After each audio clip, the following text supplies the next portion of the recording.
Circuler en voiture est bien souvent une épreuve à Lyon. C'est très compliqué aujourd'hui, 7 km 45 minutes. Ils nous ont encore rétréci les voies, donc ça devient catastrophique. Moins d'espace pour la voiture, plus de place pour le vélo. Tel est le choix des autorités. Il faut décarboner la ville, voilà, ça me paraît être dans le sens des choses. C'est sûr que quand on circule tous les jours en voiture, ça doit être un calvaire. Donc on essaye d'éviter Lyon. Vous sentez qu'on limite la place de la voiture? Mais c'est pas qu'on la limite, on n'en veut plus du tout. C'est ce qu'on ressent. Comment la ville agit-elle pour essayer de sortir la voiture de l'hypercentre? Sur les deux principaux axes à l'entrée de Lyon, une voie est réservée au covoiturage, symbolisée par ce losange. Un radar thermique détecte le nombre de passagers. Il faut être au moins 2 à bord. Si l'automobiliste est seul dans sa voiture, il risque une amende de 135 €. L'effet sanction, ça fonctionne. On avait un taux d'infraction qui était très important, aux alentours de 80%. Donc 80% des gens étaient seuls dans leur véhicule. Aujourd'hui, on est plutôt sur des chiffres qui sont entre 20 et 30%. Moins de fraudeurs donc, moins de voitures aussi sur les voies rapides. 7% de trafic en moins depuis 2019. Les difficultés d'accéder à Lyon, Agathe Dangeau les connaît bien. Elle habite à 20 km du centre et s'y rend tous les jours pour travailler. Tous les axes, ils sont complètement saturés.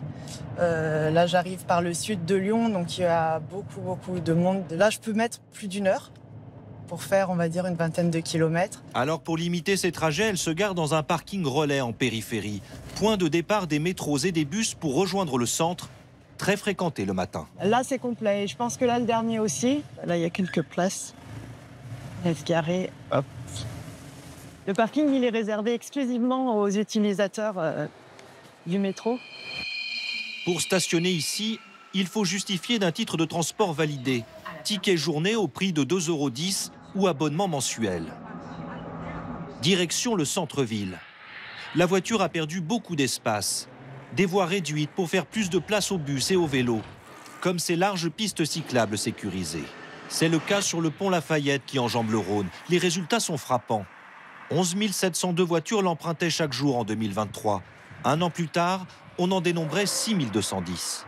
Piste cyclable, élargie, le stationnement, il y en a de moins en moins. Là, je vais en presqu'île, mais je pense que ça va être très compliqué de me garer aussi. La presqu'île de Lyon, le cœur de la ville. En juin prochain, l'accès aux voitures sera encore plus restreint, avec une quinzaine de rues piétonnisées de manière progressive. Ailleurs, la circulation sera limitée aux seuls ayants droit, riverains, livreurs ou encore artisans. La cible des autorités, c'est le trafic de transit, les véhicules qui traversent la zone sans s'arrêter.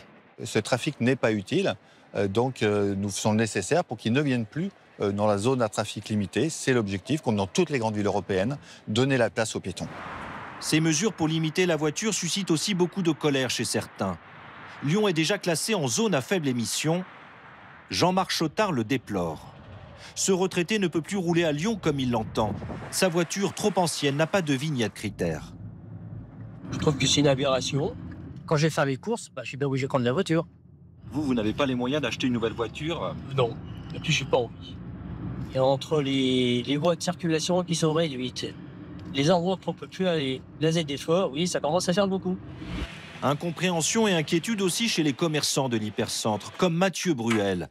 Il redoute que la zone à trafic limité le prive de la clientèle extérieure à Lyon. Les gens désertent Lyon et ne veulent plus venir à Lyon. On enregistre environ entre moins 20 et moins 30% de fréquentation sur la presqu'île. Tout le monde n'a pas la possibilité de venir ni en bus, ni en train, ni en vélo. Donc aujourd'hui, on a besoin de nos clients qui viennent en voiture. Depuis 6 ans, le trafic routier a baissé de 22% dans l'hypercentre. Devant cette tendance, certains misent sur des solutions alternatives. Sur le port Édouard Herriot, au sud de Lyon, ce transporteur a développé la livraison du dernier kilomètre par voie fluviale pour approvisionner les commerces. La barge chargée de marchandises remonte le Rhône jusqu'au centre. Un bateau en grande capacité, c'est 122 tonnes de marchandises. 122 tonnes, c'est l'équivalent de 150 camionnettes qu'on arrive à sortir de la route tous les jours. Une fois déchargées, les marchandises sont livrées à vélo. Ici, des boissons pour les restaurateurs d'une rue piétonne. Quand je vois la difficulté des livreurs qui viennent avec des camions, c'est une catastrophe pour eux. Ils vivent l'enfer tous les jours. Donc là, je pense que la solution, elle est pas mal. Lyon continue de renforcer ses actions pour limiter la place de la voiture. Quant à la qualité de l'air, sur l'ensemble de la métropole, les concentrations en dioxyde d'azote ont baissé de 23% entre 2019 et 2023.